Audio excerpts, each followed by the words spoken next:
الحمد لله نحمده ونستعينه ونستغفره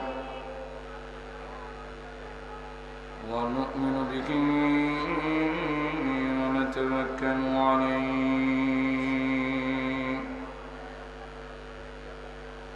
ونعوذ بالله من شرور أنفسنا ومن سيئات أعمالنا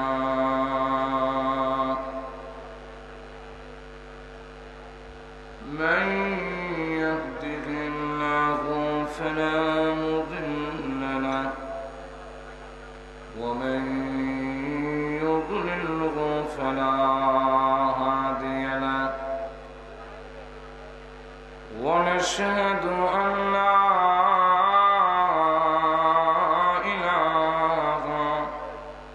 إلا الله وحده لا شريك له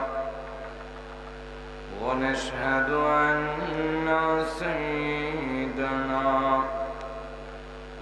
ومولانا محمدا عبده ورسوله الذي أرسل إلى الناس كافة بشيرا ونذيرا وداعيا إلى الله بإذنه وسراجا منيرا أما بعد فقد قال الله تعالى في كلامه المجيد وفرقانه الحميد أعوذ بالله من الشيطان الرجيم بسم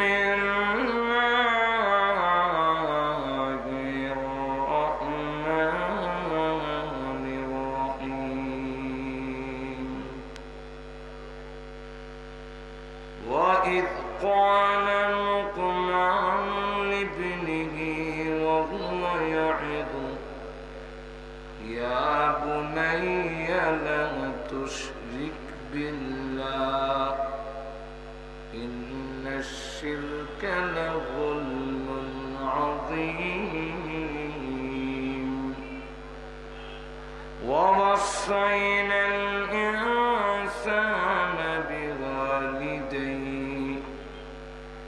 حملته أمه وهنا على وهن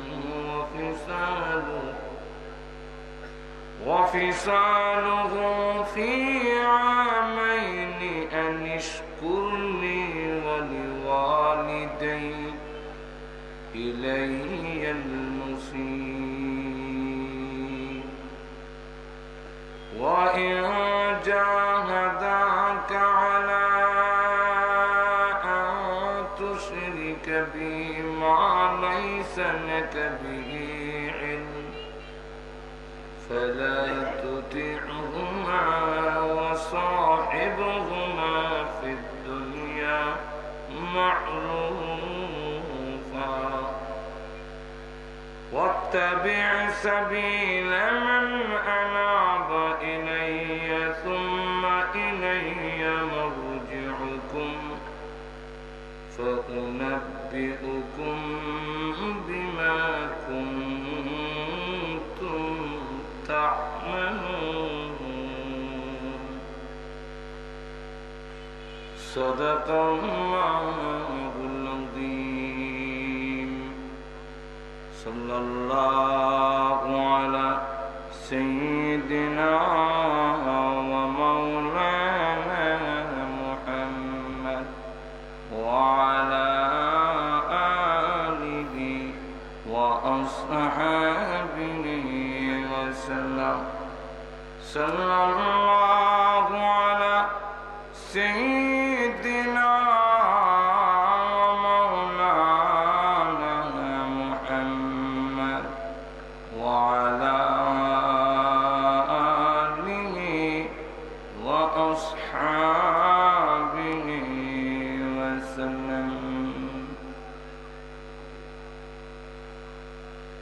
Daulatpur United club কর্তৃক আয়োজিত 3 দিন ব্যাপী পবিত্র তাফসীরুল কোরআন মাহফিলের আজকের সমাপনী দিনে অত্যন্ত শ্রদ্ধেভাজন সভাপতি মুআজ্জাজ মুকাররম উলামায়ে কেরাম, সুধী মণ্ডলী, সর্বস্তরের প্রাণপ্রিয় মুসলমান ভাইরা, পর্দার অন্তরালে অবস্থানরত অত্যন্ত শ্রদ্ধেয় মা, সর্বপ্রথমই মহান আল্লাহ পাকের দরবারে অসংখ্য অগণিত শুকর আদায় করছি, যিনি অত্যন্ত দয়া করে আজকের মাহফিলে আমাদেরকে শরীক হওয়ার তৌফিক দান করেছেন। এই জন্য শুকর আদায় করছি আলহামদুলিল্লাহ। আমাকে আলোচ্য বিষয় দেওয়া হয়েছে সূরা লুকমান। সবটা সূরা তো আর পারতাম না, এই জন্যে আমি আপনাদের সামনে সূরা লুকমানের 13 নম্বর আয়াত কারিমা থেকে তেলাওয়াত করেছি, যেখানে হযরত লুকমান হাকিমের অত্যন্ত গুরুত্বপূর্ণ নসিহত, যেই নসিহত গুলো ওনার সন্তানকে লক্ষ্য করে বলছিলেন, যেই নসিহতের মাধ্যমে তার ছেলে ভ্রান্ত পথে চলে গিয়েছিল, কিন্তু নসিহতের মাধ্যমে ছেলে আবার সঠিক পথে এসেছে। যেই নসিহত গুলো এত গুরুত্বপূর্ণ, যার ফলে মহান আল্লাহ পাকের কালামের জায়গা হয়ে গেছে। আমাদের দেশের কোন জ্ঞানী গুণী, কোন বিজ্ঞজন, তার কোন বক্তব্য যদি লন্ডন ওয়াক্সফোর্ডে জায়গা হয়ে যায়, তখন আমরা গর্বের সাথে বলি আমাদের বেটা কেমন জ্ঞানী রাখো। লন্ডনের ওয়াক্সফোর্ডে সিলেবাসের ভিতরে আমরা লোকটা লেখনী বা তার বক্তব্য স্থান পেয়েছি। লোকমান হাকিম তার আল্লাহর কাছে কি ভালো কথার অভাব আছে?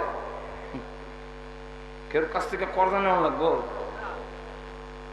লোকমান হাকিমের কথাগুলো কত গুরুত্বপূর্ণ যে মহান আল্লাহ পাক তার নসিহত গুলো কোরআন শরীফের অংশ ঢুকাইয়া বিশ্ব নবীর কাছে নাজিল করেছে। অথচ লোকমান হাকিম নবী ছিলেন না, এটাই হলো চূড়ান্ত কথা। এর কারণ কালো কোন লোকরে আল্লাহ নবী বানান নাই।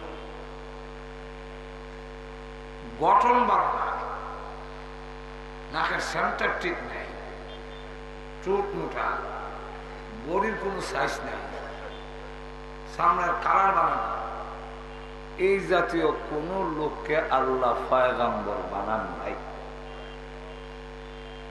সমস্ত নবীরা ছিলেন সুন্দর, যেমন তার চামড়ার কালা সুন্দর, সুন্দর বলতে একটু চামড়ার কালা সুন্দর, বডি বানানো।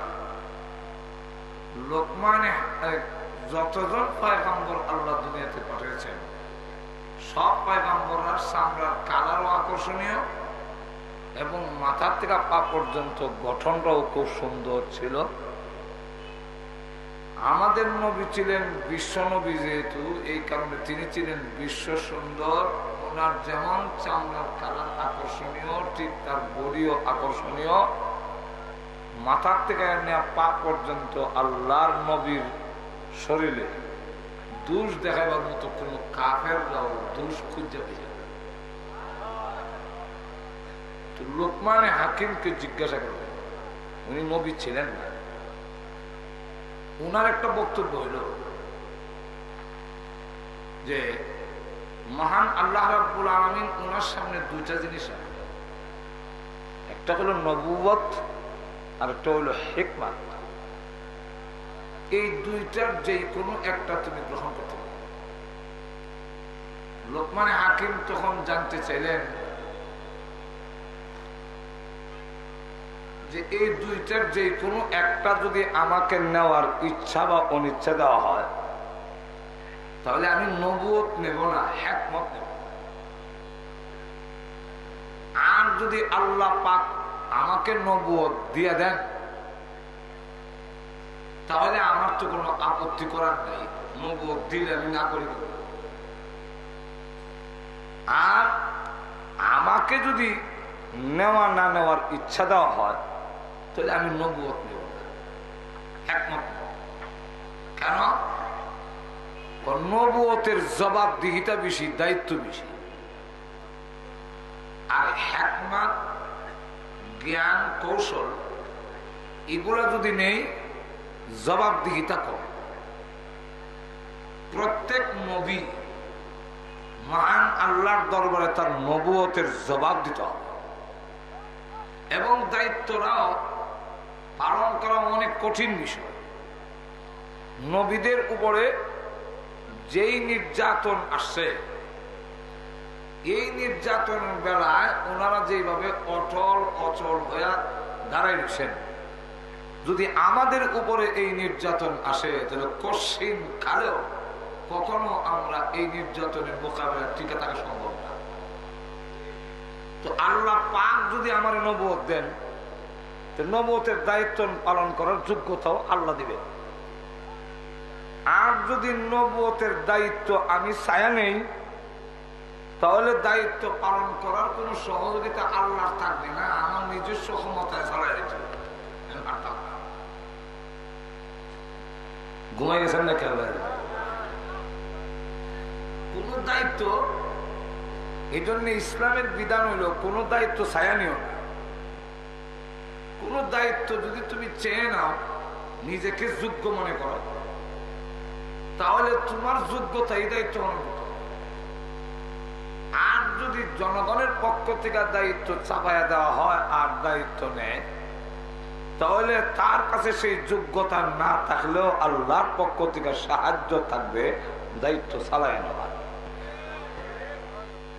আমাদের দেশের মেম্বার, চেয়ারম্যান, এমপি, মন্ত্রীরা ব্যর্থ হয় কেন? এরা সব যোগ্যতা দায়িত্ব চায় না। আর বুঝাইতে চায় যে যদি কোন যোগ্য লোক আল্লাহর আসমানের নিচে জমিনের উপরে থাকে, আমি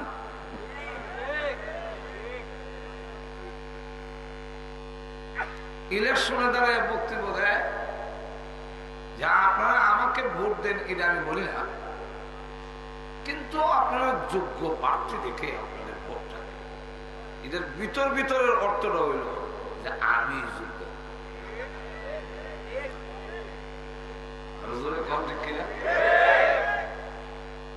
এই কারণে দায়িত্ব যে হ্যাঁ, দায়িত্ব সঠিকভাবে তার যোগ্যতা দিয়ে চালাই যেতে পারে না। যাই হোক, লোকমান হাকিম বলেন নবুয়তের দায়িত্ব যদি আমি চাই নি, আর যখন বিরুদ্ধবাদীর পক্ষ থেকে নির্যাতনের স্টিম রুলার চালাই দিব, তখন এই দায়িত্ব আমার পক্ষে তখন বরদাস্ত করা সম্ভব হবে না। একটু জোরে কন।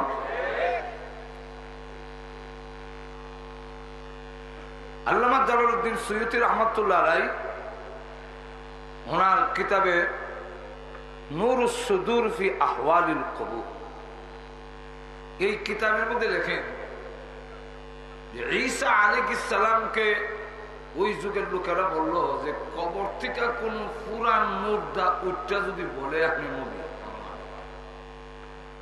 এর অর্থ হইল পুরান কোন মুর্দা কবর থেকে উঠতো না, আর আমরাও মারা লাগতো না। তো ঈসা আলাইহিস সালাম এক পুরান গুরুস্থান একটা কবরের মধ্যে বললেন কুম বিইজনিল্লাহ, আল্লাহর হুকুম উঠে। তো আল্লাহ কবরের মাটি সরাই দিয়েছেন, উনি উঠলেন। ঈসা আলাইহিস সালাম জিজ্ঞাসা করেন মান আনতা ওয়া মা ইসমুকা, আপনার নাম কি এবং আপনার পরিচয় কি? উনি তখন বলেন আমার নাম হলো আনা সাম, আমার পুরো পরিচয় হলো আনা সাম ইবনে নূহ। আমার বাবা নূহ আলাইহিস সালাম তিনিও পয়গম্বর ছিলেন, আর আমি সাম, আমিও আল্লাহর পয়গম্বর ছিলাম। তো ঈসা আলাইহিস সালাম বলেন তাহলে তো বাড়ার লোকই উঠছে কবর। তিনি বলতেছেন এবার বলেন আমি আল্লাহর পয়গম্বর কিনা? সাম আলাইহিস সালাম বলেন আমি পয়গম্বর হয়ে সাক্ষী দিয়েছি আল্লাহর শ্রেষ্ঠ যে কয়েকজন পয়গম্বর আছে এর মধ্যে আপনি একজন। ঈসা আলাইহিস সালাম বলেন আমি দুইটা প্রশ্ন আপনাকে করব। কি প্রশ্ন? একটা হলো আপনার অর্ধেক চুল সাদা আর অর্ধেক কালো কেন? চুল সাদা হওয়ার বিধান আসছে ইব্রাহিম নবীর থেকে।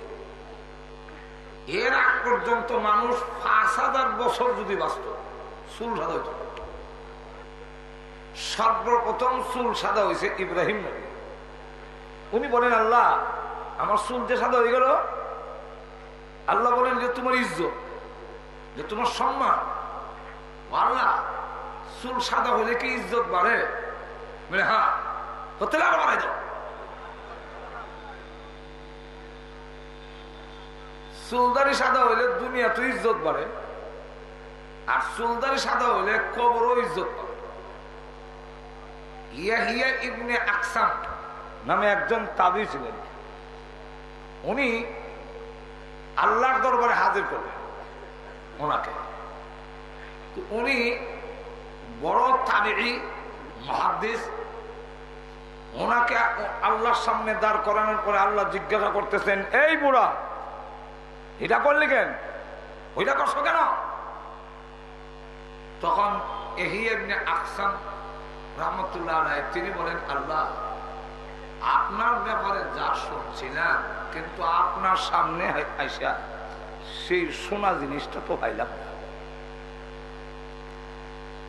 তখন বলেন কি শুনছিলে? তখন ইয়াহিয়া ইবনে আকসাম বলেন আমি সনদ সহ বলেন হাদ্দাসানি আব্দুর রাজ্জাক হাদ্দাসানি আন মামার হাদ্দাসানি আন জুহরি عن زهري عن عروة بن الزبير عن عائشة رضي الله عنها أن رسول الله صلى الله عليه وسلم এইভাবে সনদ বয়ান করে কয় যে আমি হাদিস বয়ান করছেন আব্দুর রাজ্জাক, উনি বয়ান করছেন মামারের কাছ থেকে, মামার বয়ান করছেন জুহরির কাছ থেকে, জুহরি বর্ণনা দিচ্ছেন উরওয়াতা ইবনে জুবাইরের কাছ থেকে, উরওয়া ইবনে জুবাইর বয়ান করছেন আম্মাজান আয়েশার কাছ থেকে, আম্মাজান আয়েশা বয়ান করছেন রাসূলের কাছ থেকে, রাসূল বয়ান করছেন জিবরাইলের কাছ থেকে। জিবরাইল বলছেন আপনার কথা আল্লাহ আপনি নাকি সাদা দাড়ি ওলারে খুব সম্মান করেন, ইজ্জত করেন। এই সমস্যা আপনার কাছে আমি বসলাম, কিন্তু আজকে দেখে আপনি যেইভাবে আমার দমক শুরু করছেন আমি সাদা দাড়িওয়ালারে, তো আপনার সম্বন্ধে যা হাদিসের মাধ্যমে শুনছিলাম তা তো পাইলাম না। এমনি আল্লাহ বলেন সাদাকা আব্দুর রাজ্জাক, সাদাকা মামা, সাদাকা জোহরি, সাদাকা উরওয়াতা ইবনে জুবাইর, সাদাকা আয়েশা, সাদাকা রাসূলুল্লাহ, সাদাকা জিবরাইল, যার তোমার জীবনের সমস্ত গুনাহ আমি আল্লাহ মাফ করে দিলাম। তো সাদা দাড়িওয়ালা যদি হয় আল্লাহ রাব্বুল আলামিন তার আল্লাহর কাছে ইজ্জত বেড়ে যায়, সাদা দাড়িওয়ালার সম্মান বেড়ে যায়। ইব্রাহিম আলাইহিস সালাম বলেন দাড়ি সাদা হলে চুল সাদা হলে যদি ইজ্জত বাড়ে তাহলে আরো বাড়াইয়া দাও, কিন্তু আমরা ইজ্জত বাড়ানোটা গ্রহণ করতে রাজি হই না।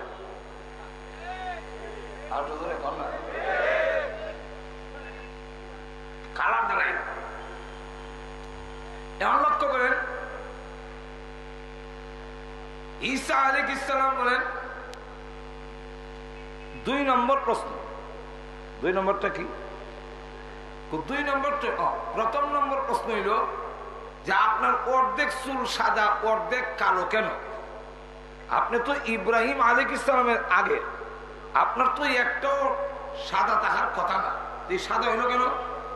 তখন সাম আলাইহিস সালাম বলেন আমি কবরে শায়িত ছিলাম, আমি জানি কিয়ামতের মাঠে উঠতে হবে, মাঝখানে আর কবর থেকে উঠি নাই। এখন যখন শুনলাম আমার কানে আওয়াজ গেল আল্লাহর হুকুমে উঠেন, আমি তখন মনে করছি কিয়ামতের মাঠ কায়েম হয়ে যাচ্ছে। এখন আল্লাহর সামনে দাঁড়াই আমার নবুয়তের কি হিসাবটা দেব, এই চিন্তায় কবর থেকে উঠে আপনার সামনে দাঁড়াইতে দাঁড়াইতে আমার অর্ধেক চুল সাদা হয়ে গেছে। তবে চিন্তা করেন আল্লাহর দরবারে দাঁড়ায় জবাব দিকিটা পয়গম্বরের যদি এরকম হয় যে চুল অর্ধেক সাদা হয়ে গেছে। 2 নম্বর প্রশ্ন রইল যে আপনি কি থাকতে চান না কবরে চলে যেতে চান? যদি কবরে চলে যেতে চান চলে যাবেন, আর যদি থাকতে চান তাহলে আমি আল্লাহর কাছে দরখাস্ত পেশ করব আল্লাহ রাব্বুল আলামিন আপনাকে হায়াত বাড়ায় দেওয়ার জন্য। সাম আলাইহিস সালাম বলেন, হে ঈসা আলাইহিস সালাম, আমি কি দুনিয়াতে থাকবো না কবরে আবার চলে যাব? এটা বলার আগে জানতে চাই আমার ভিতরে যে রূহ আসছে এটা নেওয়ার জন্য কি আবারও আজরাইল আসবে? সুবহানাল্লাহ। ঈসা আলাইহিস সালাম বলেন, আপনি আল্লাহর পয়গম্বর, আপনি নিষ্পাপ, আপনার কোনো গুনাহ নাই, তা আপনি আজরাইলের তো ভয় পান কেন? সাম আলাইহিস সালাম জবাব দেয়, ভাই ঈসা আলাইহিস সালাম, আপনার সাথে তো আজরাইলের এখনো দেখা হয়েছে না, আপনি কি বুঝবেন? দেখা হইল আজ থেকে 4000 বছর আগে আমার রূহ বের করা হয়েছিল, আজও পর্যন্ত মরণের কষ্ট আমি বলতে পারি নাই। যেহেতু নবুয়তের দায়িত্ব বেশি, এই কারণে আমি নবুয়ত না নিয়ে হিকমত নেব, হিকমতে আমার উপরে এত দায়িত্ব নয়। তো লুকমান হাকিম একজন জ্ঞানী লোক ছিলেন। আল্লাহ রাব্বুল আলামিন এই কালো লোকটাকে এত ইজ্জত দিয়েছেন, এত সম্মান দিয়েছেন যে কোরআন শরীফে গনা বাসা কয়েকজন পয়গম্বরের নাম আছে, একজন সাহাবী ছাড়া কোরআনের মধ্যে আর 2 নম্বর কোন সাহাবীর নাম নাই। আবু বকর সিদ্দিকের নাম নাই, উমরের নাম কোরআনে নাই, উসমানের নাম কোরআনে নাই, হযরত আলীর নাম কোরআনে নাই। শুধু একজন সাহাবী প্রসঙ্গক্রমে ওনার নামটা কোরআনে আসছে, এই সাহাবীর নাম যায়েদ রাদিয়াল্লাহু তাআলা আনহু। যায়েদ রাদিয়াল্লাহু আনহুর নামটা হারাম্মা কাদা যায়েদুন, এই একজন সাহাবীর নাম কোরআনে আছে, আর কোন সাহাবীর নাম কোরআন শরীফ এখন কোরআনে নাই। পয়গম্বরের মধ্যে গোনা বাসা কয়েকজন পয়গম্বর, 20-25 জন পয়গম্বরের নাম কোরআনে আছে। আল্লাহ সকল নাম তো কোরআনে আনে না, কোরআনে আসা আল্লাহ কারো নাম উচ্চারণ করা এটা তো বিরাট বড় একটা গৌরবের কথা। হযরত জাফর ইবনে আবি তালিব রাদিয়াল্লাহু আনহুকে রাসূল বলতেছেন, ও জাফর, তোমার মধ্যে নাকি 4টা গুণ আছে, যে গুণগুলো আল্লাহ পছন্দ করেন, সেই গুণটি কি? হযরত জাফর রাদিয়াল্লাহু আনহু বলেন, ওগো আল্লাহর নবী, আমার ভিতরে যে গুণগুলো আছে এই গুণ তো আমি জানি, আপনি জানলেন কি করে? রাসূল বলেন, তোমার গুণগুলো মহান আল্লাহ পাক আমাকে জানাই দিয়েছেন। আল্লাহ বলছেন তোমার 4টা গুণ আছে। হযরত জাফর রাদিয়াল্লাহু আনহু বলেন, আমার যে 4টা গুণের কথা আল্লাহ বললেন, আমার 4টা গুণ আছে ভালো, যেটা আল্লাহ পছন্দ করেন, তো আল্লাহকে আমার নামটা বলছেন।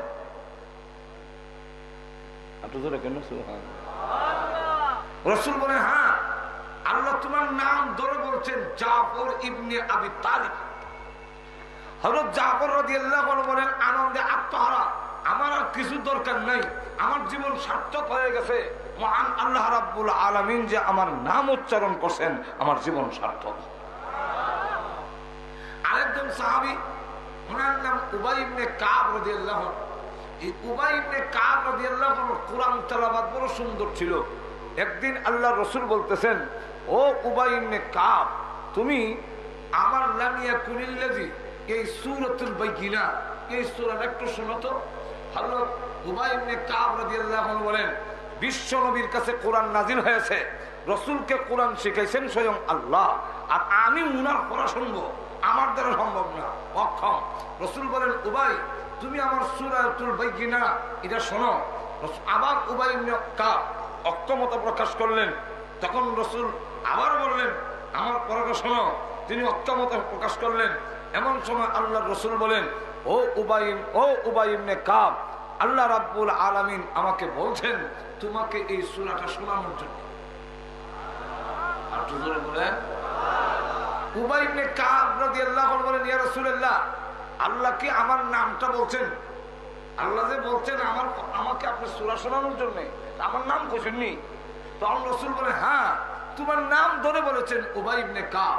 উবাই ইবনে কাব রাদিয়াল্লাহু আনহু আনন্দে আত্মহারা হয়ে গেলেন যে আল্লাহ পাক যে আমার নাম উচ্চারণ করছেন, আমার জীবন সার্থক। তাহলে আল্লাহ রাব্বুল আলামিন কারো নাম উচ্চারণ করা এটা তো বিরাট বড় ব্যাপার। তো পয়গম্বর ছাড়া একজন পয়গম্বর নয়, অথচ সূরার মধ্যে সূরার নামকরণ করছে সূরা লুকমান। আবার শুধু নামকরণই না, সূরার নামই সূরাতুল লুকমান। এখানে শেষ না, ডাইরেক্ট কোরআন শরীফের আয়াতের ভিতরে ওয়াইদ ক্বালা লুকমান, ওয়াইদ ক্বালা লুকমান, এই লুকমান নামটা আল্লাহ রাব্বুল আলামিন কোরআনের ভিতরে ঢুকাইছেন। এতে বোঝা যায় এই লোকটার সম্মান এবং মর্যাদা আল্লাহর কাছে আছে কি নাই। আর তখন আল্লাহর রাসূল বলেন, এক হাদিস আসছে একজন কালো সাহাবী রাসূলের দরবারে বসে কাঁদতেছে। আল্লাহর নবী বলেন, সাহাবী আমার সামনে বসে বসে কেন কান্দো? সাহাবী ডাক দিয়ে বলেন, ইয়া রাসূলুল্লাহ, ইয়া হাবিবাল্লাহ, কান্নার কারণ হলো আমার আর আপনার সামনের কালার কোনো মিল নাই। আমি বিশ্ব কালো আর আপনি বিশ্ব সুন্দর। আমার গঠনের সঙ্গে আপনার গঠনের কোনো মিল নাই। অগরবিজি আমার না টুডের সাইজ আছে, না নাকের কোনো সাইজ আছে, পায়ের মধ্যে রেল লাইনের মতো ভরা। অগরবিজি আপনার গঠনের সাথে আমার গঠনের মিল নাই। আপনার মর্যাদা আর আমার মর্যাদায় কোনো মিল নাই। কিন্তু এরপরেও দুনিয়াতে টাকার কারণে আমার মতো একজন কালো রূপ বিশ্ব নবীর সামনে বসার সুযোগ হয়েছে। নবী গো, কিয়ামতের ময়দান যেদিন কায়েম হবে, ওই দিন তো আপনার কাছেও যাওয়ার কোনো যোগ্যতা আমার নাই। আমি এই জন্য কাঁদতেছি, কিয়ামতের কঠিন ময়দানে আপনার কাছে কে যেতে পারবো? আপনার দ্বারা কাছেও যাওয়া সম্ভব হবে না। আল্লাহর নবী তখন বললেন, রে সাহাবী, প্রথম নম্বর হলো নিজেকে কালোর কারণে এত ছোট মনে করো না। তিনজন কালোকে মহান আল্লাহ রাব্বুল আলামিন এই পৃথিবীতে শ্রেষ্ঠত্ব দান করেছেন।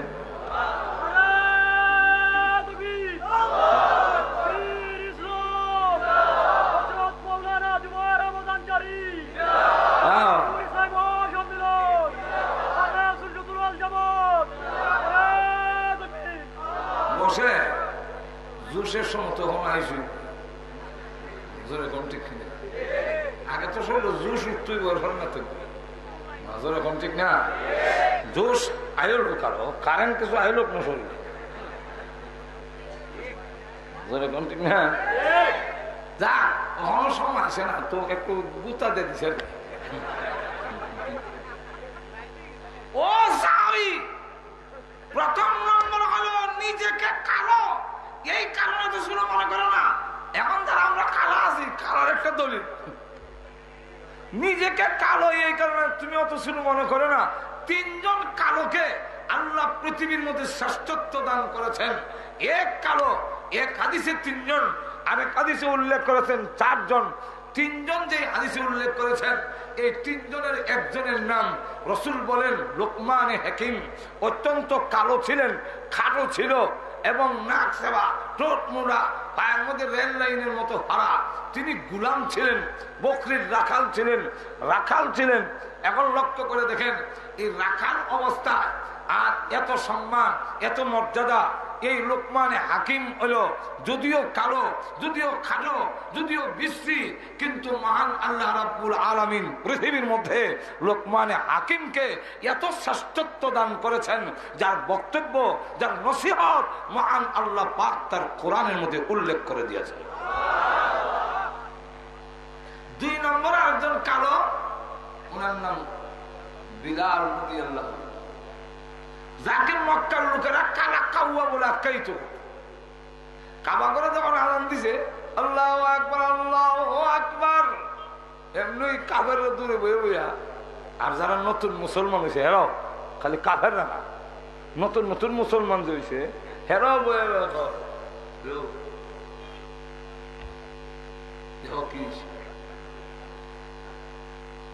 কি আমরা বাপ দাদা মরে গেছি ভালো হয়েছে। এই দৃশ্য দেখার আগে বুঝলে কি দা বুঝলে ওই তো কাবা ঘরের ছাদের মধ্যে কালা খাওয়া বুঝছে।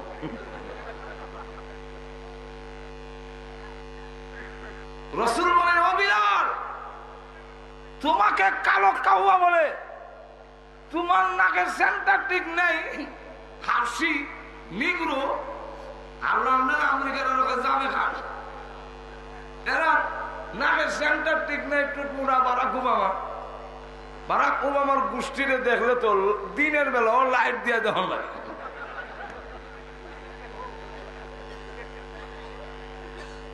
কিন্তু লক্ষ্য করে দেন আল্লাহ রাসূল বলেন বিলাল, তুমি নিজেকে ছোট মনে করো না, যদিও তুমি কালো কিন্তু কি মর্যাদা জানো? কিয়ামতের কঠিন ময়দানে তোমার এত সম্মান, যেদিন আল্লাহ রাব্বুল আলামিন বলবেন জান্নাতের গেটটা খুলে দেওয়ার জন্য সমস্ত নবীরা জান্নাতের গেটে গিয়ে দাঁড়াবে, কিন্তু জান্নাতের তো গেটে তালা দেওয়া। ডাক দিয়ে বলবেন ও প্রহরীরা গেটটা খোলো, আমরা জান্নাতে যাওয়ার জন্য এসেছি। আপনি কে? না আমি আদম আলাইহিস সালাম। বলে একটু বেয়াদবি মাফ করবেন, অপেক্ষা করো। আবার আরেকজন আহ্বান করলো গেটটা খুলেন। আপনি কে? ভিতর থেকে জিজ্ঞাসা করে আপনি কে? বলে আমি তো নূহ আলাইহিস সালাম। বলে বেয়াদবি মাফ করবেন, একটু অপেক্ষা করেন। আবার আহ্বান করা হলো আপনি কে? পরিচয় দেন। বলে আমি ইব্রাহিম আলাইহিস সালাম। বেয়াদবি মাফ করেন, অপেক্ষা করেন। আবার আহ্বান করা হলো কে? আমি মূসা কালিমুল্লাহ। দরজা খুলো, জান্নাতে ঢুকার অনুমতি আল্লাহ দিয়ে দিয়েছেন নবীদেরকে, আমরা ঢুকতে আসছি। বলে বেয়াদবি মাফ করবেন, একটু দাঁড়ান। তো আবার ডাক দিছে আপনি কে? বলে আমি ঈসা আলাইহিস সালাম, ঈসা রূহুল্লাহ। সুতরাং দরজা খোলো, জান্নাতে ঢুকার জন্য আমরা অনুমতি পেয়ে জান্নাতের গেটে আসছি। তখন অপেক্ষা করেন। এমনি ওনারা বলেন ও জান্নাতের প্রহরীরা, আদম আলাইহিস সালাম থেকে নিয়ে ঈসা আলাইহিস সালাম পর্যন্ত গোটা নবীদের জামা গেটের মধ্যে দাঁড়ানো, আর তোমরা কি দেখো বেয়াদবি মাফ করবেন, একটু অপেক্ষা করেন। কারণটা কি? তখন ভিতর থেকে ডাক দেয়া কয় যত নাম শুনি, আদম শুনি, নূহ শুনি, ইব্রাহিম শুনি, মূসা শুনি, ঈসা শুনি, মুহাম্মদুর রাসূলুল্লাহ সাল্লাল্লাহু আলাইহি সাল্লাম, এই নামটা শুনি না কেন? উনি কি এখানে আসেন নাই? বলে না, উনি তো আসেন নাই। উনি কোথায়? বলে উনি এখন কিয়ামতের মাঠে উম্মতের চূড়ান্ত ফয়সালা কি হয়েছে না হয়েছে সেটা না শোনা পর্যন্ত উনি জান্নাতের দিকে পা বাড়াবে না, উনি এখন আসবেন না। উনি উম্মতের চিন্তায় আছে, আর আমরা এই উম্মতই হই। তখন ডাক দিয়া কয় তাহলে গেট খোলার অধিকার আমাদের নাই, তালা বাইরে দিয়া। কোথায় চাবি দাও? বলে চাবি ওনার হাতে। আর জোরে বলেন না, আরো জোরে। চাবি আমাদের হাতে দেয়নি। এই জন্য আল্লাহর নবী বলেন আমাদের দেশের বিভিন্ন প্রতিষ্ঠান বিভিন্ন জনকে দিয়া উদ্বোধন করানো হয়, কেউ মন্ত্রী দিয়া, কেউ এমপি দিয়া, কেউ প্রধানমন্ত্রী দিয়া। জোরে বলেন ঠিক কিনা? আল্লাহ রাব্বুল আলামিন বলেন ও নবীজি, আমি আল্লাহ যা জান্নাত বানাইছি ওই জান্নাতগুলো আপনাকে দিয়া উদ্বোধন করব। বিশ্ব নবীকে দিয়ে উদ্বোধন করা হবে, তাই সাবি বিশ্ব নবীরা তো দিয়েছে। এখন ওই নবী গেট না করলে তো গেট খোলা হবে না। তখন সকল নবীরা আল্লাহ জান্নাতের অনুমতি দিচ্ছেন, আমরাও জান্নাতের গেটে আসলাম, কিন্তু জান্নাতের চাবি তো বিশ্ব নবীর হাতে, আর উনি তো আসতেছে না। উনি উম্মতের চূড়ান্ত ফয়সালা না শুনিয়া জান্নাতের দিকে আসবে না। তাহলে এখন কি করা? আল্লাহ রাব্বুল আলামিন তখন বলবেন হে ফেরেশতারা, জান্নাত থেকে একটা সবুজ রঙের উটনি নিয়ে যাও, যে উটনিটা হবে জবরদস্ত ইয়াকুত পাথরের তৈরি, তার পা গুলা। আরো আসতে করুন, মহিলারা শুনলে মহিলারা আপনার আওয়াজ নিয়ে নেব। ইয়াকুত জবরদস্ত পাথরের তৈরি তার পা, কালারটা হলো সবুজ। উট নিয়ে আমার নবীর জন্য নিয়ে যাও, আর গিয়া বলো আমার নবী উট নিয়ে উঠার জন্য জান্নাতের গেটটা করে দেওয়ার জন্য সব নবীরা দাঁড়ায় আছেন। বিশ্ব নবীর কাছে যখন গিয়ে বলবে উট আনতে, হুজুর উঠেন জান্নাতে নিয়ে যাবো, গেটটা করবে, আল্লাহ তখন বিশ্ব নবী বলবেন অবশ্যই জান্নাতে যাব, কিন্তু এর আগে আগে আমি জানতে চাই আমার উম্মতের বেলায় আল্লাহ কি সিদ্ধান্ত নিয়েছেন, এটা না শুনলে আমি জান্নাতে যাব না। তখন আল্লাহ রাব্বুল আলামিন বলবেন, ও নবী এই কথা তো আমি আপনাকে আগেই জানাই দিয়েছি, উম্মতের বেলায় আপনাকে অসন্তুষ্ট করব না, সন্তুষ্ট করব, অতএব আপনি জান্নাতে যান।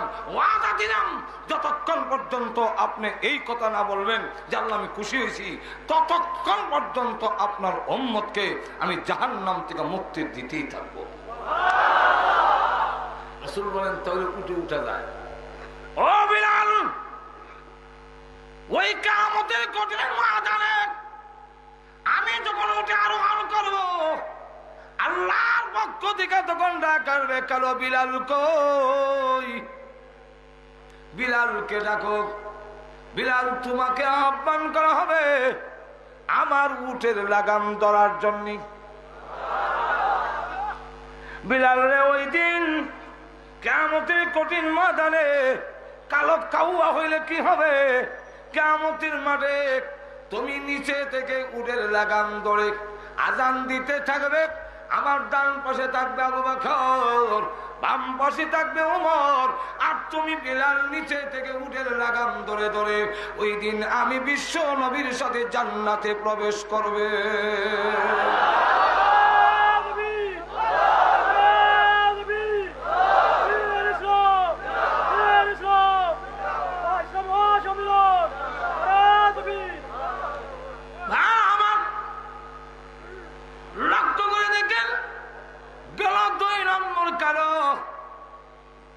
বিলাল কালা হইলো দাম আসেনি, আর তো ধরে বলেন দাম আসেনি। 3 নম্বর কালো উমর রাদিয়াল্লাহু আনহুর আযাবকৃত গোলাম যার নাম মাহজা রাদিয়াল্লাহু আনহু, যিনি নাকি যুদ্ধের ময়দানে যিনি প্রথম শাহাদাত বরণ করেছেন। কাফেরদের নির্যাতনের বেলায় প্রথম যিনি শহীদ হয়েছেন একজন মহিলা, তার নাম সুমাইয়া। আর যুদ্ধের ময়দানে বদরের যুদ্ধ হলো প্রথম যুদ্ধ, ওই যুদ্ধে যেই কালো লোকটা শাহাদাত বরণ করেছে সেই লোকটার নাম মাহজা রাদিয়াল্লাহু আনহু, যিনি ছিলেন উমরের আজাদ করা গোলাম। উনি হাফসি, উনি দেখা যায় নাকি সেন্টার ঠিক নাই, উনি ইন্তেকালের পরে শহীদ যখন হয়ে গেলেন বদরের যুদ্ধে, আল্লাহ ডাক দেয়া বলেন সাহাবীরা রে, আমার মা যা ওই ব্যক্তি যে কিয়ামতের ময়দানে পরকালে আল্লাহ রাব্বুল আলামিনের জান্নাতের মধ্য দরজা থেকে তার নাম ধরে জান্নাতে ঢোকার জন্য আহ্বান করা হবে। লক্ষ্য করে দেখেন এই 3 কারণ। আর হাদিসে যে 60 জন কইছে আরেকজন বাড়াই দিল, বাড়াইতাম নি, তিনি ছিলেন আব্রাহার বাদশা নাজ্জাশী হিবরু কালা। এই 4 জন চূড়ান্ত কালো, এই লুকমান হাকিম কালোর মধ্যে একজন। একদিন তিনি বক্তৃতা দিতেছেন, আর হাজার হাজার লোকগুলো মনোযোগ দিয়ে ওয়াজ শোনা, এটাও যদি বক্তা মনে হবে। আমরা দেশের অনেক বক্তা আল্লাহ রহমতে উঠতে সারলে মনে করছে না জানি কি তো ঠিক না। কিন্তু এই কথা বোঝা দরকার যে লোকজন আমার কথা শুনে, এটা আমার নিজস্ব কোনো কৃতিত্ব নয়, আমার কোনো বাহাদুরি নয়, বরং মহান আল্লাহ এটা আমার দিছেন নিয়ামত যে মানুষ আমার কথা শুনে। আর তো জোরে বলেন, লোকমান হাকিমের কথা শোনার জন্য, সার গর্ব আলোচনা শোনার জন্য ফতুয়ার কাজ তিনি করেন। দাউদ আলাইহিস সালাম যুগে ফতুয়ার কাজ করতেন লোকমান হাকিম। এখন সমস্ত ফতুয়া তিনি দিতেন ইসলামের বিধিবিধানের ফতুয়া। সেই লোকমান হাকিম তিনি কথা বলতেছেন আর হাজার হাজার লোকেরা শুনতেছে।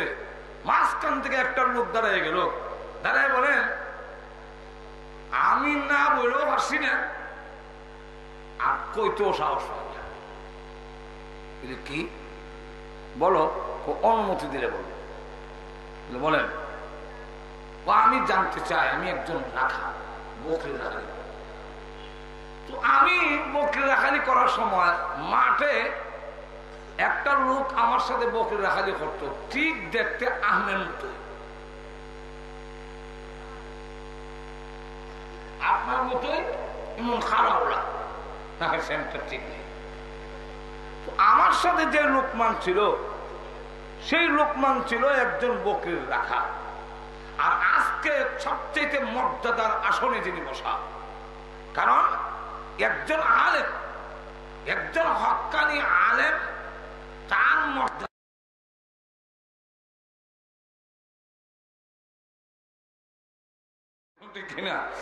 এই পরিস্থিতিতে বেড়ার মন্ত্রী অনেক কৃষকটা রইল আর কি তা রইল, খবর অনেক টাইম জোরে কোন ঠিক না। আসলে আলিমুল আমা মন্ত্রী হওয়ার জন্য নয়, কিন্তু আলিমুল আমার এলেমের দায়িত্ব হইল যদি তার দেশে সে অবস্থান করে, সেখানে যদি কেউ আল্লাহকে কটাক্ষ করে, রসুলকে কটাক্ষ করে, তখন সিংহের মতো গর্জে উঠতে হবে, এটা তার দায়িত্ব। আর তো ধরে বলেন, এর জন্য যদি মার খেতে হয়, নির্যাতন ভোগ করতে হয়, তো এর ইতিহাস অনেক লম্বা, ওইদিকে আমি যাবো না। তখন দেখা গেছে বহু জালেমের ব্যবসাঘাত খেয়েছে, বহু আলেমের জেলের কারার ভিতরে বলে রাখছে। ইমাম আহমদ ইবনে হাম্বলকে হাজার হাজার লোকের সামনে জালেম বাদশা এক একটা ব্যবসাঘাতের কারণে রক্ত ছিটে 30 হাত পর্যন্ত ছিটে যেত। মুহাম্মদ ইবনে সিরিন রাহমাতুল্লাহ আলাইহি বলেন, ইমাম আহমদ ইবনে হাম্বলকে জালেম বাদশা যে ব্যবসাঘাত করা হয়েছে, আমার মনে হয় কোন হাতির উপরে এই ব্যাট দিলে হাতির করে ফেলে যেত। কিন্তু আহমদ ইবনে হাম্বল বলেন, এত নির্যাতনের পরেও তিনি বলতেছেন তাবুক মারতে পারো, যেই মাসআলা ফতোয়া দিয়েছি সেটাই সঠিক, এই ফতোয়ার জন্য যদি আমার মরতে হয় মরতে প্রস্তুত আছি, 1000 বার মরতে রাজি আছি, কিন্তু ইসলাম থেকে 1 ইঞ্চি পিছপা হব না। ইমাম আবু হানিফা রাহমাতুল্লাহ আলাইহিকে জেলের ভিতরে শহীদ করা হলো। ইমাম আবু হানিফা রাহমাতুল্লাহ আলাইহি সহ আগে যত বুজুর্গানে বড় বড় উলামায়ে কেরাম নির্যাতন ভোগ করেছেন, এটা তো স্বাভাবিক। তো এত বড় মসনদের আসনে বসে আছেন, লোকেরা আপনার কথা শুনে, আমার সাথে লোকটা ছিল বকরির রাখাল। এখন আপনারে কেমনে কইতাম আপনি হিবেডা ঘুমাই গেছেন কেন? আবার আমার কাছে লাগে আমার সাথে যে বেড়া আছে এই বেড়ার গ্রহণ রাখে। সত্যিকারের আল্লাহওয়ালারা নিচ থেকে উপরে উঠলেও নিচের কথা বলে না। সত্যিকারের আল্লাহওয়ালারা গরিব থেকে ধনী হইলেও গরিব রে বলে না। বড় লোকের বাগ্যা দেখি একটা চলার, আরে কত বড় টাইলস মুসিয়ে দামি হাতল মার্বেল হাতল লাগাই একটা চলা লটকাই দেয়। আমার বাপ ভিক্ষা ওই চলাটা লটকে রেখেছে, আমি যেমন না বলি আমি যে ভিক্ষুকের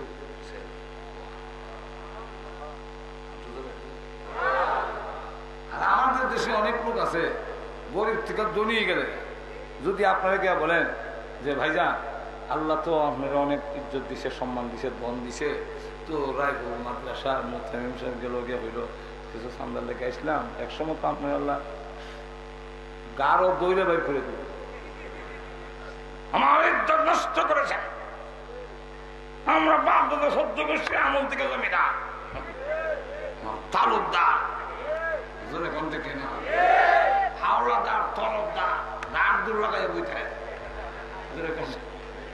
পিছর কথা স্বীকার করতে চায় না। আর নিচের কথা যখন স্বীকার করে না তখন আল্লাহর শুকরিয়াও ভুলে যায়। আর তো জোরে বলেন।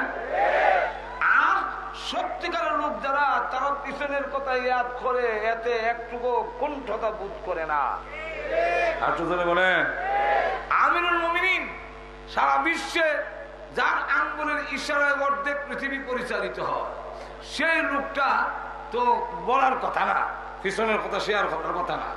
উনি মরুভূমির গরমের মধ্যে দাঁড়ায় রয়েছেন, লোকজন নিয়ে যাচ্ছেন, হঠাৎ করে দাঁড়িয়ে গেছে, দাঁড়িয়ে মাঠটার মধ্যে তাকাই রয়েছে।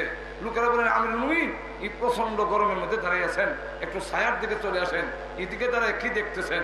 হযরত উমর বলেন পিছনের কথা ইয়াদ করতেছি, আমি ছিলাম এই বকরির রাখা, আমি আসলাম ইমাম বকরির রাখালে পারতাম, আমার কোনো ইজ্জত ছিল না, আমি বকরির রাখালি জানতাম না। আব্বা আমার শাসাইতো, আমার সর দিত, তাপ্পড় দিত, আর বলতো যে লাম্বা যত আমক তত লাম্বা হয়েছে তো আগল বলতে নাই। উমর তো বডি আছে লাম্বা, তোর লাম্বা তো আকল বুদ্ধি বলতো তোর কিছু নাই, তোর মাথার মধ্যে উডের লেজ আছে না কেমন রে? উমর বাবা মরুভূমির প্রচন্ড রক্তের মধ্যে গাছ গুছ নাই, কোনো ছায়া নাই, তো উডের যে একটা ছায়া পড়ে হিসেবে থেকে বই, আর উডের লেজ আছে না আমার মাথার উপরে। আপা তাপ্পর দিয়া কর উত্তর আগর মধ্যে তোর লেজ আমার বোঝে ঠিক না? কোন কোন সমস্যা হয়তো তোর সাথে যারা বকরি দেখানি করে এরা উডের ফেট পড়ে, তোরটার পরে না এখানে পুনানো গাছ পালা হওয়া যায় তো বুঝোস না নি? আমি সেই উমর, আজকে আমি উডের রাখার নই, আমি আমিরুল মুমিনিন, আমি আমিরুল মুমিনিন, আমি খলিফাতুল মুসলিমিন। আমার আঙ্গুলের ইশারা পৃথিবী পরিচালিত হয়। ওই মাঠ দেখে আমাকে বলছি আমার তোমার কোন ইজ্জত ছিল না, তোমার নিজস্ব ক্ষমতা নয়, আল্লাহ রাব্বুল আলামিন তোমাকে ইজ্জত দিয়েছেন, ভুলে যেও না।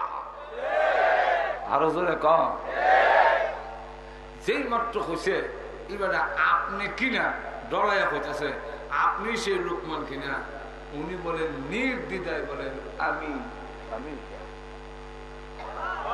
আর তো জোরে কম না সুবহান। আমি সেই লোকমান, যে লোকমান তোমার সাথে মাঠে বকরি রাখালি করতো, আমি বেলা এমনি বেলা উঠতে হয় আমি এখন রাখার রয়ে গেলাম, আর আপনি এত উপরে মর্যাদায় কেমনে গেলাম? ঘুমাই কিছু নেই। হযরত লোকমান বলেন, লোকমান হাকিম উনি বলেন তুমি কি আমার মতো দুনিয়া এবং আখিরাতে সম্মানী হতে চাও?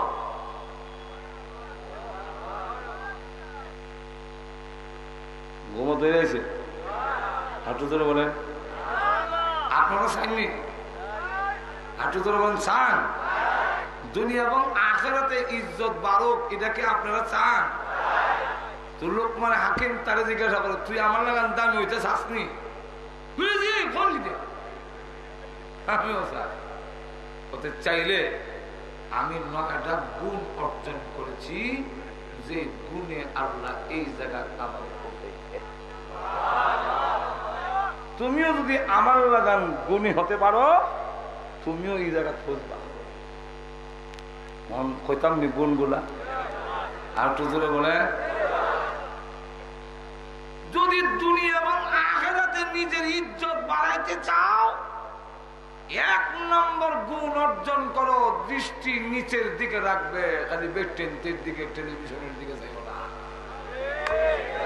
আর একটু জোরে বলে, কোন মৌলবী সাবু যদি চোখ তেরা হইয়া রাস্তাটা যায় দেখে তো দূর থেকে মানুষে কয় এটা 2 নম্বর মোল্লা।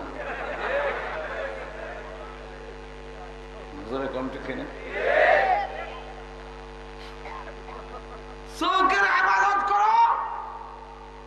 এখন আপনাদেরকে বলছি আমরা যদি খালি চোখের ইবাদত করি আমাদের মর্যাদা বাড়বে, সমাজের অনেক খারাপ কাম বন্ধ হয়ে যাবে। আর বলেন এসিড মারা,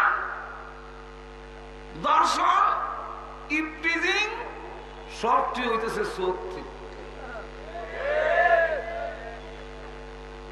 কমে গেছেন বুঝলে সামনে এসিড মারা হইল কেন?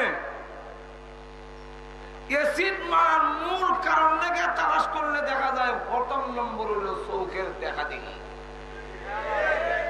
বলে মহিলাও স্নো পাউডার আলতা আর কাতরা লাগাইয়া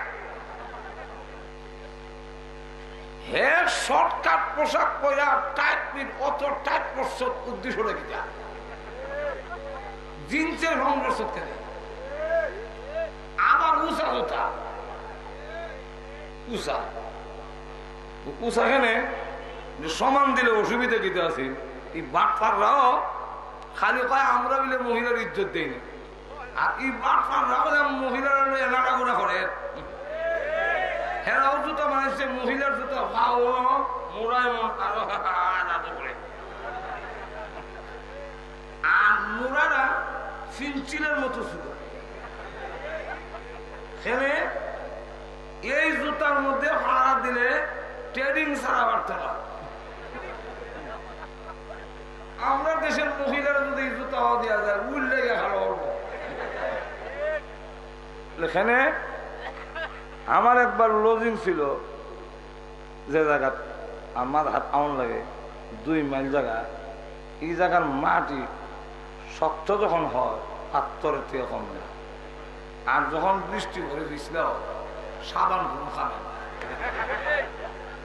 এখানে 2 সাইড যখন ডেলি হবে আমি আসা যাওয়া করতাম আমার কাম যদি বলুন দেখেন আমি ট্রেনিং দিলেছি ট্রেনিং কিটা ফিসলা জায়গার মধ্যে ফাও ফুরা জাতা দিলে দৌড় মারে এখানে খরচ লাগে কিটা শরীরের মধ্যে কিছু বার রাহন লাগে কত দিন না শরীরের মধ্যে কিছু দেখা এটা মনে হলে যাওয়া লাগে উষা জুতার মধ্যে পুরা হারা দিলে খরাট মারবো কিছু শরীরের কাছে রাহন লাগে তখন এতে গিয়ে শরীর হেলায়া হেলায়া হেলা এই বাট ফাটটি কাম করছে কিনা এইভাবে হেলায়া দুলাইয়া যায় হেও দেখে আর মহিলার উদ্দেশ্য হইল দেখতো না দেখলে এরা খুশি নারাজ হয়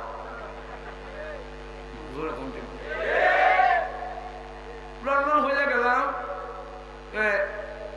এক এমপি সেক্রেটারি মহিলা আমার লয়ে গেছে কাগজ আমি তো আরেকদিকে আমার যে বেটা লয়ে গেছে এবার সাইরা মারতুন যে অপমান মনে করবো আমার দিকে চাউই না চাইলে মিলে সম্মান না চাইলে অপমান কি মন মাথা নষ্ট হয়েছে আমার বাসার পাশে আর বাসার মধ্যে মহিলার খান্নাইত আছে তো আমি আমার বড় যে গেলাম এই ধরনের মহিলা মেয়েরা খান্দে কেন ও খান্দার কারণ হইল মার্কেটও গেছি ঈদের মার্কেটও খুব সাজিয়া বুঝিয়া মানুষ ঈদের মার্কেট তো রোজারদের খামে ব্যস্ত তো সাইবার তো আর টাইম পাইছে না মানুষের তো এই মহিলার এই মেয়েটা গলায় কান্দা কর অত দামে দামি আমি চোখ করতে না একটা লোক যদি আমার দিকে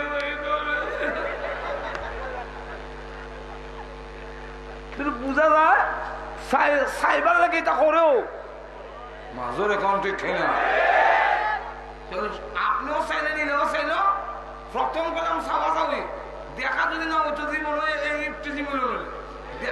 দেখা যদি না হইতো জীবনে এসিড মারবে আর তো ধরে বলেন দেখা যদি না হইতো দর্শন পর্যন্ত কেন নইলে আর তো ধরে বলেন করলে দেখা দেখি হয়েছে একজন দিকে চাইছে চাওয়ার পরে চোখ তো ক্যামেরার চোখ ফ্লাশ মারে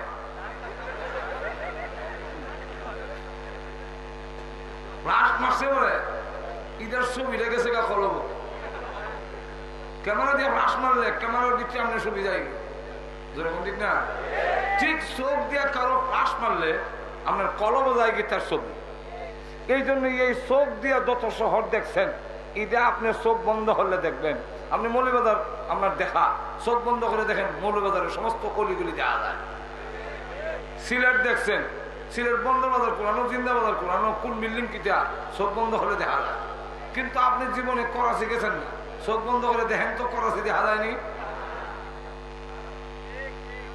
কেন দেখা যায় না কলবের মধ্যে ছবি নাই ওই চোখ দিয়া যে মহিলার ফ্লাশ মেরে দিছে এই মহিলার ছবি এর কলবের মধ্যে আছে যে মহিলারা দেখছে না এর কলবের ছবিও নাই কল্পনাও নাই আই লাভ ইউ নাই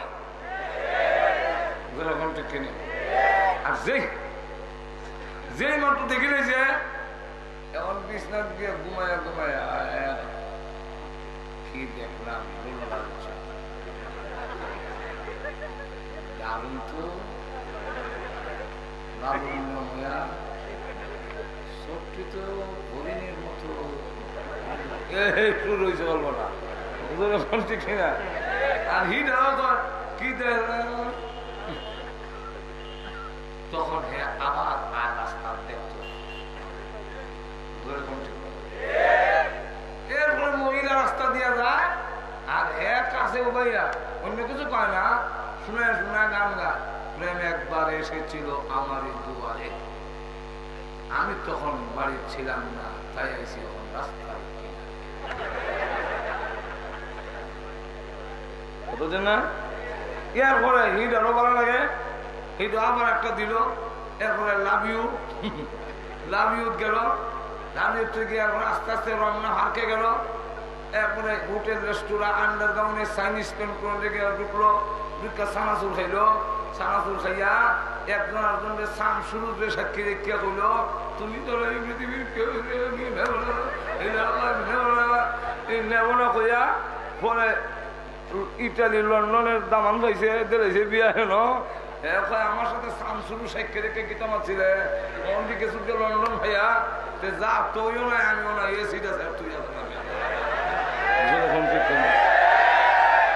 তাহলে এসিড মারাটা কিন্তু চোখ থেকে শুরু হয়েছে আরো জোরে দর্শন হয় কেন চোখ দিয়ে না দেখলে দর্শন হওয়ার কথা না মাজরে কণ্ঠে খেনা তুমি এক নম্বর হইল দুনিয়াতে যদি তোমার ইজ্জত বাড়াইতে হয় আর আল্লাহর কাছেও ইজ্জত বাড়াও চোখ দিয়া দেখলে জিনার গুনাহ হয় আল্লাহর রসুল বলেন বুখারীর হাদিস জিনাল আইনে আন নজরু জিনা চোখ দিয়া কোন মহিলা দেখলে এটা জিনার গুনাহ হয় যখন কের গুনাহ হয় তো আপনার চোখ দিয়া জিনার গুনাহ করবেন তাহলে বলেন তো দেখি এই জিনার গুনার থেকে আপনার যখন হবে আল্লাহর কাছে আপনার মর্যাদা বাড়বে না কমবে আর একটু ধরে বলেন এই একটা বিষয়ের উপরে ভিত্তি করে নিম্নের দিকে রাখো আল্লাহ কোরআনে আয়াত নাযিল হয়েছে কুল্লিল মুমিনিনা ইয়াগুদ্দু মিন আবসারিহিম তোমার দৃষ্টি নিচের দিকে রাখো পুরুষকে বলছেন নিচের দিকে রাখো নারীকে বলছেন কোন প্রয়োজনে যদি ঘর থেকে বের হও তোমার নজর কিন্তু নিচের দিকে রাখো আর একজনে তোমার না দেখে দেখায়ও না তুমিও চাইও না পুরুষকে কইছে তুইও চাইছ না বেটা কিয়ামত যাইব বিচ্ছেদা বুদ্ধি জানি কিন্তু সহ্য করিস আর বুঝলে হন না আপনারা এরকম হয় কিনা আমি জানি না তাহলে আপনি সুস্থ না তাড়াতাড়ি হাসপাতাল ভাড়াই বেড়াতে হবে কোন পুরুষ যদি বলে যে নারী দেখলে আমার ওই দিকে মন যায় না তাই দরবিশি করতে চায় পীড়াকে যাই করতে চায় আসলে এটার নাম দরবিশি নয় যে পুরুষের নাকি নারী দেখলে মন যায় না তাহলে মন্ত্রী হোক মূল্য হোক বিশ্বাবও যদি হয় আর মানে আমার যায় না তাহলে বুঝতে হবে এটা বাটপার যায় স্বীকার করে না আর না এটা অসুস্থ এটা সুস্থ না এটা হাসপাতালে পড়তে পারো এটার পুরুষত্ব নাই লক্ষ্য করে দেখেন অসুবিধা হইতেছে না আরো জোরে বলেন এমন লক্ষ্য করে দেখেন আপনার পাশে দেওয়া যায় আপনার পাশে দিয়ে যাচ্ছে স্নো পাউডার আলতার খাতরা লাগাইয়া উষা জোতা কিনবা আপনার তো নিচের দিকে ছেড়ে দিচ্ছেন আরেক বড় এটা কেউ ছবি আলী টাউন জানি এবার এইবার বছরও আমার নিয়ত নাই টাউনের টাউন দিকে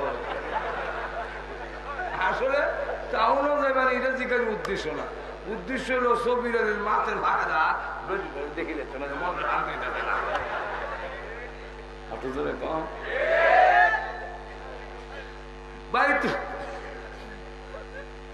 আমি আসল কথাটা কয়ে দিলে এই কথা সবাই শেয়ার করতে না মনে হলো কইলে বুঝি ইজ্জত যাইব না আরো ধরে মানে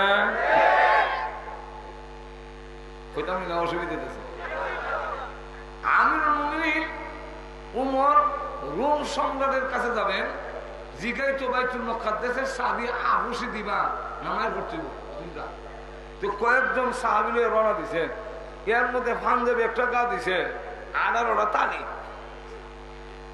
কটা তালি দেওয়া 18টা রাস্তার মধ্যে একটা জুতাও ছিঁড়ে গেছি একটা জুতা ছিঁড়া একটা বালা লালি একটা লইয়া গুলামরে কইছে এক মঞ্জিল আমি বোয়া থাকবো তুই টানবে আর আরেক মঞ্জিল তুই বইবে আমি উমর রশি টানবো। গুলামে খরিদা কেমন আমি আমিরুল মুমিনিন ওই বেটা ফোদেন না রে আমি আমিরুল মুমিনিন। কিন্তু ইসলামী আমিরুল মুমিনিন আর গুলামের কোনো পার্থক্য নেই রে। আমি যা কই তুই তা মানতে হবে। এখন এই অবস্থায় রওনা দিছেন। ওইদিকে রোম সম্রাট সাবি যুদ্ধের মাধ্যমে দিবে, যুদ্ধ করবে না সাবি দিলে আবুসে, এটার জন্যে পরীক্ষার লেগে উমরকে অভ্যর্থনা এবং উমরের সাথীদেরকে অভ্যর্থনা জানাবার জন্য দুই সাইডে যুবতী সুরসী মহিলা সুন্দরী বাছাই করিয়া লাইন ধরিয়া চুল আওড়াইয়া অভ্যর্থনা দিব চুল দিয়া।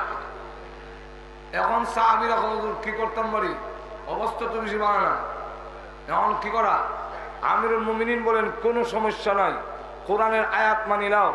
আল্লাহ কোরআনে বলছেন কুল্লিল মুমিনিনা ইয়াগুদ্দু মিন আবসারিহিম, তোমরা তোমাদের দৃষ্টি নিম্নগামী নিচের দিকে রাখো। যেই মাত্র তারা নিচের দিকে তাকায় যায়, সুন্দরীরা তো সেজে গুজে অর্ধ ল্যাংটা হয়ে দাঁড়াইছে, এরা তো মনে হোসেন চাইবো কিন্তু চায় না।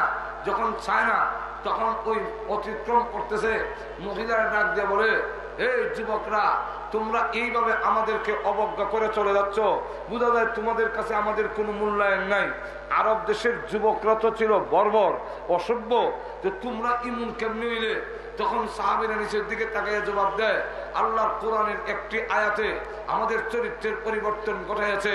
তুমি যেমন অর্ধল্যাংটা হয়ে আকর্ষণ করতেছ, আমারও ভিতরে কিন্তু এই আকর্ষণ আছে, শান্ত আছে, তোমার দিকে চাইতাম, কিন্তু আমরা আল্লাহর কোরআনের আয়াত অমান্য করিয়া চোখ তুললে তোমাদের দিকে তাকাবো না। তখন মহিলারা ডাক দিয়ে বলে হে মুসলমান যুবকেরা, যে কোরআনের একটি আয়াতে তোমাদের চরিত্রের এত সুন্দর পরিবর্তন ঘটাইছে, সেই আল্লাহর কসম দিয়ে বলি, যেই আল্লাহর কোরআনে তোমাদের চরিত্রের পরিবর্তন ঘটাইছে, সেই আল্লাহর কসম দিয়ে বলি আমরা কালিমা ভরায়া যাও, আমরাও তোমরা দল যাই। হেরাকল নগরী নিছে। এখন রোম সম্রাট কয় অর্ধ লংটা করে নমুনি দাঁড় করাইলাম, যেই যুবকরা নারীর দিকে কোনো খেয়াল নাই, এই যুবক যত মারাত্মক, এখন এরার সাথে লড়াই করা যাবে না। এখন একটা কাজ করো, কোনজন উমর কোনজন উমর এটা বুঝতাম কেমনে? এখানে পোশাকের মধ্যে কোনো বেশ কম নাই, আমির আর একজন নাগরিকের মধ্যে কোনো পার্থক্য নাই, তখন বুঝবো কেমনে? আর আল্লাহ কি মর্জি, উমর একবার উঠে উঠে গুলাম টানে, আবার গুলাম উঠে উমর টানে, টানতে টানতে ঘুরাইয়া গিয়া সম্রাটের কাছে যে শোনা যাইব এই সময় বন্ডন হয়ে গেছে গা, উমর রশ্মি টানন, গুলাম উঠে বোয়া। এখন রশ্মি যে টানে ইলা উমর না উঠে বোয়া উমর, এখন এরা চিনে না। তখন তৌরাত কিতাবের মোল্লারা কয় দেখো তো তৌরাত কিতাবে কোনো কিছু আসেনি? বলে হ্যাঁ, তৌরাত কিতাবে উমরের কথা তো আছে। কোথায় দেখো অধ্যায়টা বাইর করো।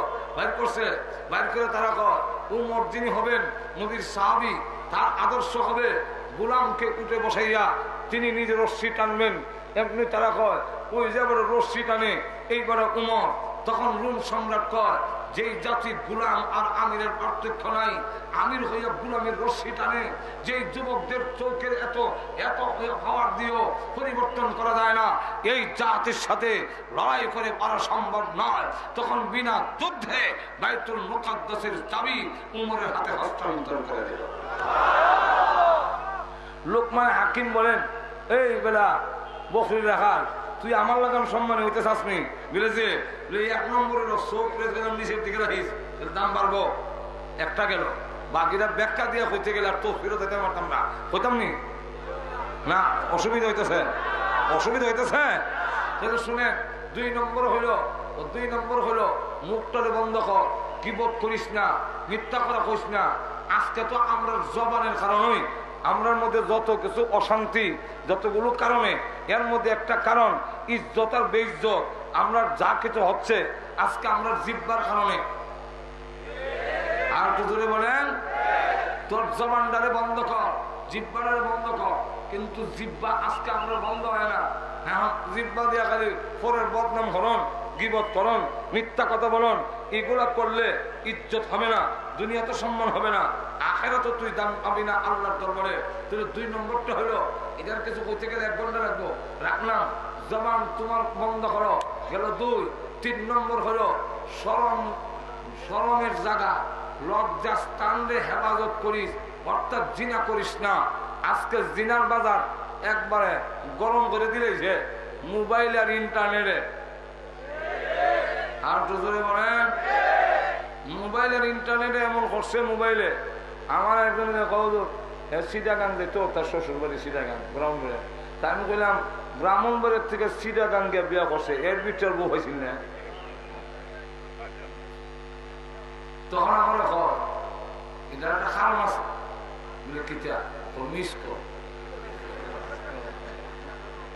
মিস করে সিটাগাং নিছে, মিস করে সিটাগাং নিল সামনে। ওই একদিন মোবাইল একটা মিস করাইছে, আসছে বলে মিস করে হ্যাঁ আবার ঘুরাইছে বলে দেখে গেল মহিলা ধরছে। তখন মহিলার সাথে মারতে শেষ পর্যন্ত বিয়ে হয়েছে। আজকে জিনার থেকে যদি আসো ও যুবক, তোমার অবশ্যই মর্যাদা বাড়বে দুনিয়াতে এবং আখিরাতে। আর তো জোরে বলে কয়টা গেল? আর তো জোরে এখন কয়টা? 3টা।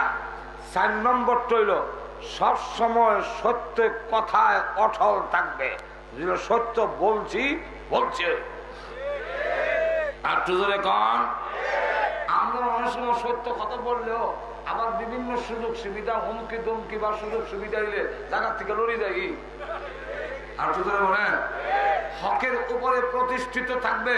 যদি হকের উপরে থাকতে পারো, জেনে রাখো সারা দুনিয়া যদি একদিকে যায় তোমার প্রথম মন্দ সন্দ বলবে, কিন্তু সত্যের উপরে যদি থাকো আজ হোক কার হোক তোমার বিজয়ী হবে, তোমার সম্মান হবে।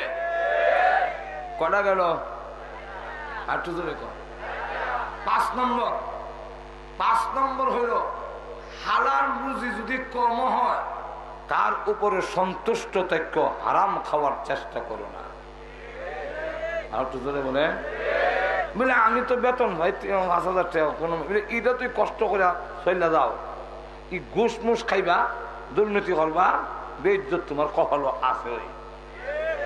আর তো জোরে বলে যারা দুর্নীতি করে, যারা এই সমস্ত চুরি ডাকাতি করে, যারা নাকি অবৈধ পদে সুদ খায়, ঘুষ খায়, এরা কিন্তু সমাজের মধ্যে আসলে কোনো মূল্যায়ন থাকে না। আর তো ধরে বলেন কয়টা গেল? আর তো ধরে বলেন 5টা। 6 নম্বর, কোন ওয়াদা করলে ওয়াদা পূরণ করবে। ওয়াদা পূরণ করার মাধ্যমে দুনিয়াতে তোমার ইজ্জত হবে, মরার পরেও তোমার ইজ্জত। আর তো ধরে কম, যারা ওয়াদা দিয়া ওয়াদা পূরণ করে না, দুনিয়াতেও এদের ইজ্জত থাকে না, দুনিয়াতেও সম্মান থাকে না। জোরে কম ঠিক কিনা?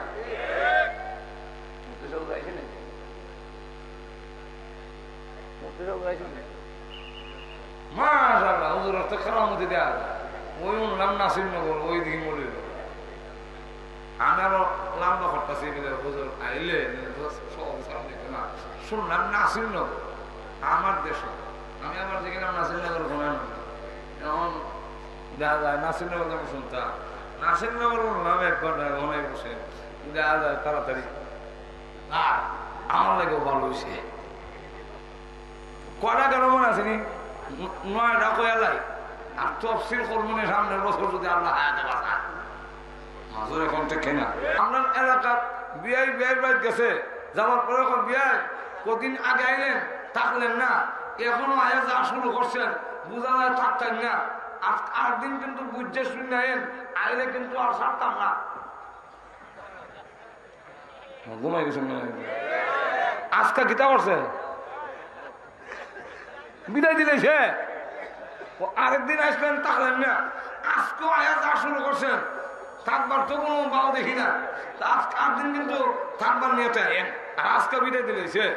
মেহমান দেখলে মেহমান নামাজ করো, সমস্ত পয়গম্বরদের সুন্নাত মেহমানকে ইজ্জত করা। আল্লাহর নবী বলেন আল্লাহ এবং আল্লাহর প্রতি আখিরাতের প্রতি যাদের ঈমান আছে তাদের জন্য উচিত যে মেহমানকে ফালিয়ুকরিম যায়ফাহু, মেহমানের ইজ্জত করো, মেহমানকে কদর করো। মেহমানের কদর করার কারণে তোমার ওজন সমাজে বাড়বে, ইজ্জত বাড়বে। মেহমানের কদর যারা করে না এদের বাড়িতে মানুষ যেতে চায় না, মানুষের কাছে তার সমালোচনা হয়। জোরে কোন ঠিক না? ঠিক না? মানুষের কাছে তার সমালোচনা হয়, তা মানুষ বয়ে বয়ে সমালোচনা করে, আল্লাহর কাছে সে লাঞ্ছিত হয়, অপমানিত হয়। আখিরাতে ইজ্জত কমবে, দুনিয়াতে কমবে। লুকমান হাকিম বলেন আমার মতো ইজ্জত করা হইতে চাইলে তোমাকে বলে দেই 7 নম্বরে মেহমানের কদর করবা, মেহমানের ইজ্জত সম্মান রক্ষা করবা। গেল 7। 8 নম্বর হলো যদি তুমি দুনিয়াতে ইজ্জত পেতে হয়, আল্লাহ রাব্বুল আলামিনের কাছে ইজ্জত পেতে হয়, তাহলে প্রতিবেশীর গুরুত্ব দিবা, প্রতিবেশীর হক আদায় করবা। প্রতিবেশী যদি তোমার পাশে যদি অমুসলিম হয় তাহলে তারও তোমার হক আছে, তার সাথে তোমার সুন্দর আচরণ করতে হবে। বুখারী শরীফের মধ্যে উল্লেখ করা হয়েছে আল্লাহর রাসূলকে জিজ্ঞাসা করলেন, ইয়া রাসূলুল্লাহ, এক মহিলা তাহাজ্জুদ নামাজ পড়ে, আওয়াবিন পড়ে, ইশরাক নামাজ পড়ে, খুব নফল নামাজ পড়ে, ফরজ তো পড়েই, কিন্তু প্রতিবেশীর সঙ্গে তার আচরণ ভালো না, এই মহিলা সম্পর্কে আপনার সিদ্ধান্ত কি? আল্লাহর রাসূল বলেন এই মহিলা জাহান্নামী। অগণবীজি ওই মহিলার সম্পর্কে আপনার কি সিদ্ধান্ত জানতে চাই? যে মহিলা ফরজ পড়ে, ফরজ ওয়াজিব আদায় করে, সুন্নাত নফল এত বেশি পারে না, নফল অত বেশি নাই, কিন্তু এই মহিলার আশপাশের মহিলার সাথে মহিলার কথাটা বললেন কেন? মহিলাই কিন্তু সমাজের মধ্যে ঘরের মধ্যে তা এত বেশি, দরবারটা করলাম আঁশ মুরগি লইয়া হেরোই লাগায়।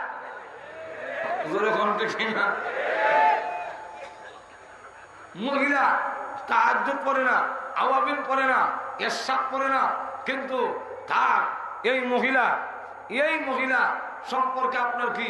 আল্লাহর রাসূল বলেন এই মহিলা জান্নাতি। আর একটু ধরে বলেন, আল্লাহর রাসূল বলেছেন সংখ্যালঘু মুসলিম যদি তোমাদের পাশে থাকে তাহলে আমি তাকে তোমাদের কাছে আমানত রেখে গেলাম। সুতরাং আমরা আমানত, রাসূলের রাখা আমানত, সংখ্যালঘু মুসলিম যদি বাংলাদেশে থাকে আমরা তাদেরকে আল্লাহর রাসূলের রেখে দেওয়া আমানত মনে করি।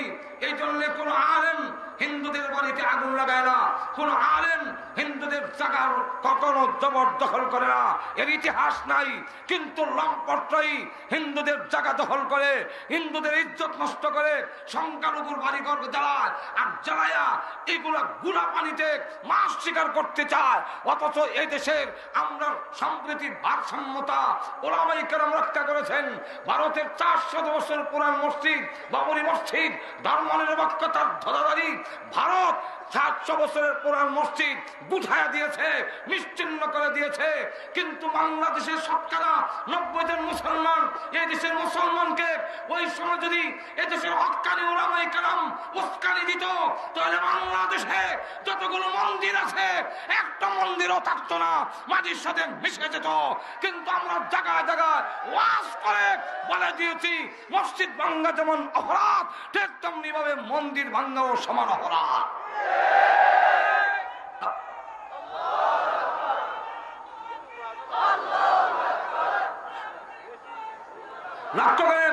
রক্ত করেন। ইসলাম ঘোষণা দিয়েছে প্রতিবেশী যদি তোমার অমুসলিম হয় তার সঙ্গে তোমার তার হক আদায় করতে হবে। তার হকটা কি পরিমাণ ব্যাখ্যা দেওয়ার টাইম নেই। গেল 8-9 নম্বর হলো যে অনর্থক কথা, অনর্থক কাজ থেকে তোমার নিজেকে রক্ষা করবে। অনর্থক কথা বলবে না, গপগোদের মধ্যে সমনষ্ট করে না, তাস খেলায় আড্ডা মাইরা। আর এগুলা ওই দাবাকে গুড়ার খল্লা দেখার আবার একটা কি মানে ইমন বুয়া বইছে পাশের বাড়ির বুঝে আগুন এসে শুয়ে গেছে, হেরা করতে পারে না, হেরা গুড়ার খল্লা আছে। এইগুলো 9 নম্বর। তো লুকমান হাকিম বলেন এইগুলো যদি হয় তাহলে তুমিও আমার মতো সম্মানী হবে। তাই লুকমান হাকিম উনি কি পরিমাণ আল্লাহর কাছে সম্মানিত যে আল্লাহ রাব্বুল আলামিন তার সন্তানকে যে নসিহতগুলো করেছিলেন গুরুত্বপূর্ণ, সেই নসিহতগুলো মহান আল্লাহ পাক কোরআনের ভিতরে জায়গা দিয়ে বিশ্ব নবীর কাছে লুকমানের নসিহতগুলো গোটা কিয়ামত পর্যন্ত উম্মতের জন্য আল্লাহ সবক হিসাবে পেশ করেছেন। ইনশাআল্লাহ যদি আবার কোনোদিন সুযোগ পাই ইনশাআল্লাহ বলবো। এখন আমাদের সকলের শ্রদ্ধে ভাজন, আমাদের অত্যন্ত মহব্বতের শ্রদ্ধার বরুণা মুফতি শাহ হুজুর উনি এসেছেন। আল্লাহ হুজুরকে হায়াতে তৈয়্যিবা দান করুন। আল্লাহ হযরতকে আরো সুস্বাস্থ্যের সাথে আল্লাহ যেন হায়াতে তৈয়্যিবা তাবিরা সুস্থতা দান করেন। এই সমস্ত বুজুর্গানের দিন যতদিন থাকবে আমাদের উপরে রহমতের ছায়া ততদিন আমরা নিরাপদ থাকবো। যেদিন উলামায়ে কেরামের ছায়া আমাদের মাথার উপর থেকে সরে যাবে আমরা কিন্তু তখন ইহুদি খ্রিস্টান ফিতনার সয়লাবে পড়ে যাব, উষ্টালাত্তি খাবো। আল্লাহ রাব্বুল আলামিন এদেশের হক্কানি উলামায়ে কেরাম বুজুর্গানের দ্বীনের আল্লাহ যেন দীর্ঘ হায়াত, হায়াতে তৈয়্যিবা, নেক হায়াত দান করেন। সকলে জোরে সোরে বলেন আমিন। ওয়া আখিরু দাওয়ানা আলহামদুলিল্লাহি রাব্বিল আলামিন। আসসালামু আলাইকুম ওয়া রাহমাতুল্লাহ।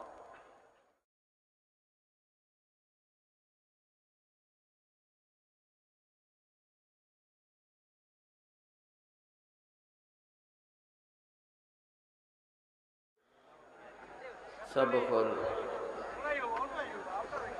অল্প কিছু সময়ের ভিতরেই ইনশাআল্লাহুল আজিজ